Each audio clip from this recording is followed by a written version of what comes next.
This is Mike, NoStressMike.com. Want to talk about, we were sitting around here last night, and I made a video talking about the most dangerous crossing that I've crossed at, and that was at Guatemala, Mexico border in Tapachula. Down further south you can go in Mexico. And but anyway, is everybody on that the most dangerous crossing video is people making fun of me because I don't speak Spanish and all this kind of stuff. But anyway, I want to tell you a story about one of the times I went through. And now the crossing's not as bad as it used to be. I've been crossing there since in the 90s, I guess, early 90s. Maybe even 80s, maybe the 80s. But anyway, a long time ago.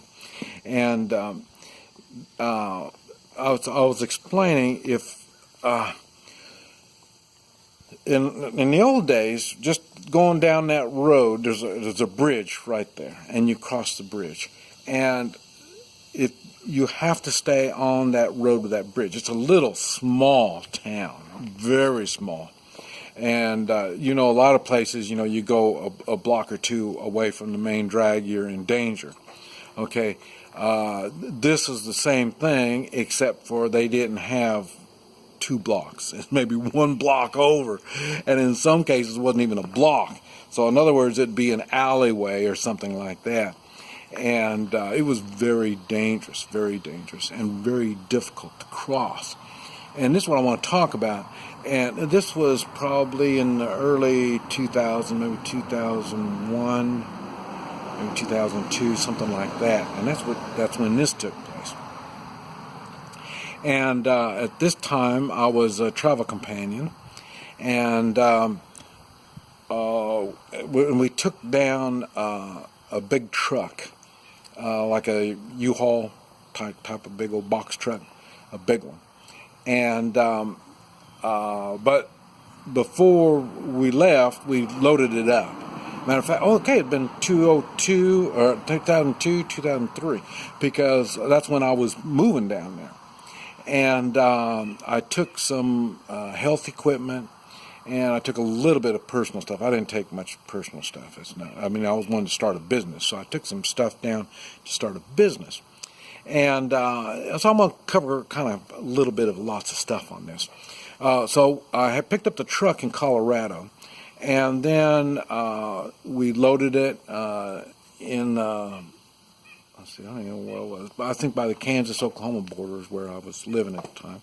And so come there, and we got all of our stuff. Now, my wife didn't go down with us, just the travel companion and me and my dog Xena. And we got down to the border on Mexico, and I don't remember exactly where we crossed, but anyway,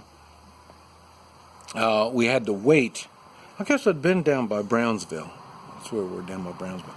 But they told us we had to wait 5 days. I think it was 5 days before we can cross the border. And I thought, whoa, so when you're traveling, you don't really like waiting, especially 5 days. And what it ended up doing, because we had the truck and stuff in the truck, that's why we had to stop and wait. And what ended up happening, we had to get a bond company of some type. And what they did is went into the truck, and they inventoried everything in the truck. And then after they inventoried it, then they closed it up, and they put a seal on there. It's just like a ziplock, not a ziplock, zip tie, like that. Nothing fancy. And it had a number on there. And so after in other words, they're guaranteeing this is the stuff that's in that truck. There's nothing else. And then so now we have a manifest, a list of everything in the truck. Now, if that seal gets broke and you got a problem, I don't even know what you're going to do. In other words, somebody comes by there, stick their finger in there, and jerks that sucker off. you got problems. Because in other words, now you could have gone into the country, opened it up, put other stuff in there, sold stuff that was in there, and it would have got ugly. But anyway, we didn't do it. It worked good. So we got down to the Guatemala line, and then so now we're crossing, and then now first before we can cross, Mexico had to check that seal, make sure we had the seal. Okay, we had the seal. Everything is good. So now we crossed over to the Guatemala side. Now they want to do the same thing, but they have to open it and they want to look inside there and all this kind of stuff. Now the difference was I wasn't traveling through Guatemala. That was going to be my end destination. So now what they want to do is they wanted to get in. They looked at it and everything, and then they charged us $10,000 in tax to take that stuff in. And my travel companion was the one that was working this stuff out. He could speak Spanish. And then so he told me it's going to be $10,000. I go, whoa, wait a minute. I said, forget it. We're not going to do it. And now, see, they got you. You're stuck on the border. And so after you've traveled days, I mean, it's a long, hard drive getting over there with a big old truck. So now you're stuck on the border now. And so how are you going to cross? And they won't let you in. Okay, so what we did is we just kind of strolled around the place, and you look for, I was looking for somebody in the import business, because somebody knows the paperwork and how to do this stuff. And they got a lot of them. But the guy we were dealing with wanted $10,000. That's not going to work. So I'm looking for somebody else. Now, what do I know? I mean, I don't even speak Spanish, so. But anyway, somewhere or another, I found an office where this guy did the import stuff. And now I was lucky. He spoke some English. And we talked, and we did our thing, and I made a video talking about this, but didn't go in this much detail. And but anyway, we talked, and I showed him the manifest and what we had and all this kind of stuff, and then he said, yeah, he could help us, and we worked out a deal, and it ended up I paid $700 instead of $10,000 to get us across. And I've talked about giving things to people. I don't use money. When you give money, for me, it doesn't matter how much money I give you, it's an insult. Okay, let's use that as a particular example. Okay, if I gave the guy $100 and said, thank you for working with this, he saved us thousands and thousands of dollars, and I'm going to give him $100. That's an insult. It just doesn't work that way. And so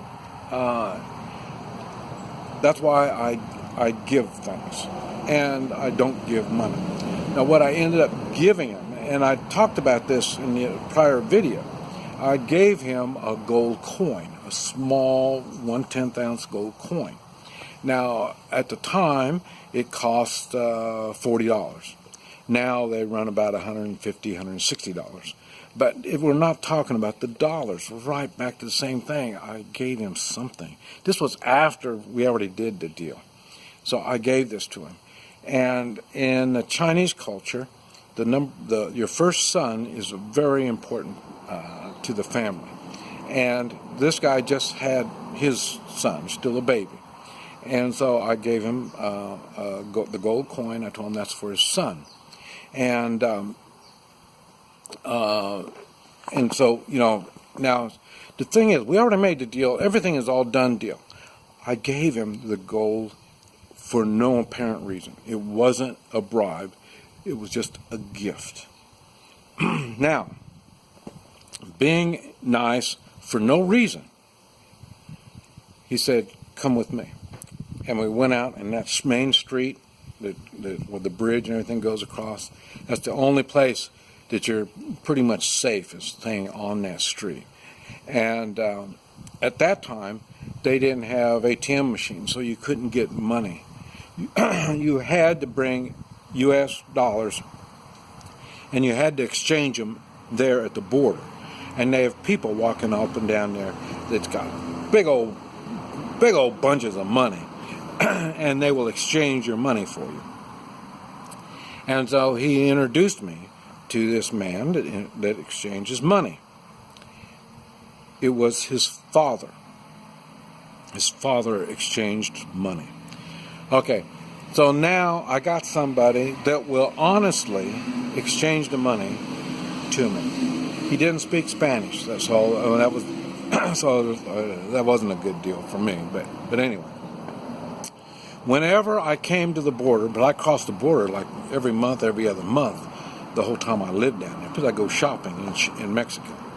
And so every time I come to the border, I'd just go on that street and you'll see him, and there'd be probably at least 20, 30 more like him walking up changing money. And I'd run him down, I'd tell him hi, and I would give him a coin. Normally it would be like a mercury dime, or just one time I know it was a $2 bill. See, these things, I use a lot of gold, silver, and stuff like that because it takes up less space. And so that if I had presents for everybody, I wouldn't have enough stuff. That's why they talk about trinkets. You give out trinkets and stuff, because trinkets are small. That's what my coins are. They're small. And so I would give him, and he knew what a silver coin was. So even a mercury dime, he knew had value. And so every time I'd see him, I'd give him a coin, and we can't talk, but we just kind of smile at each other, and I'd try to practice my Spanish on him, try to figure out what's going on and all this kind of stuff.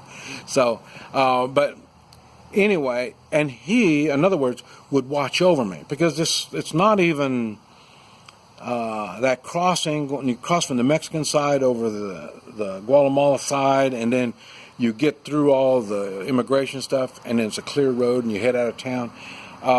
From immigration on the Mexico, the immigration on the Guatemala side would be maybe 300 or 400 yards. So it's not that much. And so, like I say, and he would stay on the Guatemala side, and he'd be watching over me and making sure, because, he stays there all the time. He knows who the bad people are. He knows who the pickpockets are. He knows who the cutthroats are. And so I'd all the time, I never slept there. I never stayed there overnight. But a lot of times they would try to hold up your paperwork to make you stay there overnight. And so, that's why I'm saying, and it's not like this guy had a lot of pull, but he knew the people. He knew the good people to deal with, and he knew the bad people to stay away from.